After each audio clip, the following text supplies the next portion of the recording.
আমার কাকা লাভলু আহমেদকে জিওর সরকারি হাসপাতালের সামনে নির্মমভাবে কুপিয়ে হত্যা করে জিওর উপজেলার সন্ত্রাসীরা।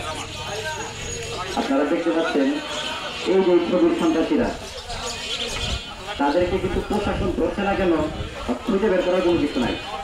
তারা কিন্তু আমাদের মাঝে এখনো বুক তুলে তুলে রয়েছে। তারা এখন পর্যন্ত স্কুল কলেজে ছাত্রছাত্রীদের, আমাদের কুত্তা গ্রামবাসীর সন্তানদের এখন মারধর করে যেতেছে।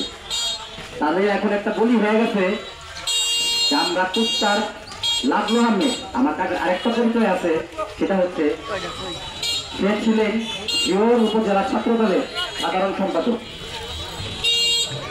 তাদের এখন বলি হয়ে গেছে জিওর উপজেলা ছাত্র দলের সাধারণ সম্পাদককে আমরা কোথায় হত্যা করছি, আমাদের বিচার হয় নাই, তোদের মারলে কি হবে। তাদের এখন আরেকটা মনে হয়ে গেছে আমরা খুন করছি একটা, কিন্তু এখন কিন্তু আর খুন করবো না, এখন তাদের হাত পা ভেঙে দেবো, বন্ধ করে দিব। আমাদের পরিবারের সদস্যদেরকে তারা এখন পর্যন্ত হুমকি দিয়ে যায়, তার মামলা উঠে আনে।